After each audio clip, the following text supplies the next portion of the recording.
जिस जिले से ताल्लुक है, झेलम से, 347 शोहदा है हमारे। कोई कब्रिस्तान हमारा नहीं है जहां पे शहीद नहीं है, कोई हमारा गांव नहीं है जहां गाजी नहीं है। और जब इस तरह के लोग आते हैं और पाकिस्तान फौज की तज़हीक करते हैं, हमारे शहीद होने वाले फौजियों को, हमारे शहीद होने वाले लॉन्स नाइक, सूबेदार, उनको जिस तरह से ये तनकीद का निशाना बनाते हैं तो हमारा दिल दुखता है।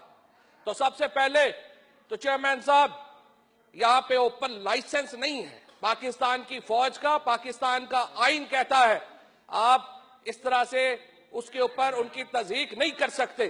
और मुझे बहुत अफसोस है कि सेनेटर साहब ने उनके ऊपर तज़हीक की और उन्होंने ये बात की। दूसरा, इनको शर्म नहीं आई सैफुर रहमान को चेयरमैन सेनेट नहीं जी, ध्यान से नैब लगाने वाले, वो हमें बता रहे हैं इंतकामी कार्रवाई क्या होती है।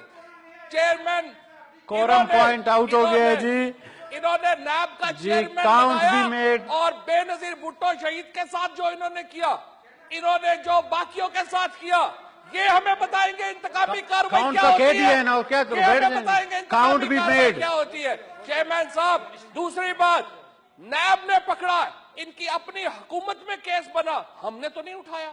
शहबाज शरीफ साहब जाने और नैब जाने, ये जो 56 अरब रुपए हाउस इज नॉट करम जी, 5 मिनट के लिए घंटियां बजाई जाएं जी। अच्छा, प्राइम मिनिस्टर साहब ने एक लफ्ज नहीं कहा कभी अपोजिशन के ऊपर। उन्होंने कहा चोरों और डाकुओं को पकड़ेंगे, ये घबरा जाते हैं।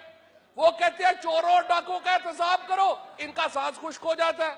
मुझे समझ नहीं आती इसके ऊपर प्राइम मिनिस्टर साहब के इस इजलास, इस बात के ऊपर कि चोरों और डाकुओं का एहतसाब करेंगे, इन लोगों का सांस क्यों खुश्क हो जाता है। चेयरमैन साहब, वजीर आजम साहब ने ये कल कहा है, मुल्क आगे नहीं चल सकता, मुल्क आगे नहीं चल सकता जब तक चोरों और डाकुओं को नहीं पकड़ेंगे। हम बज रहे हैं जी, 5 मिनट के लिए कोरम पूरा नहीं है जी। सर, कोरम भी पूरा हो जाएगा। ये बात सुनिए, इनको ये समझना चाहिए।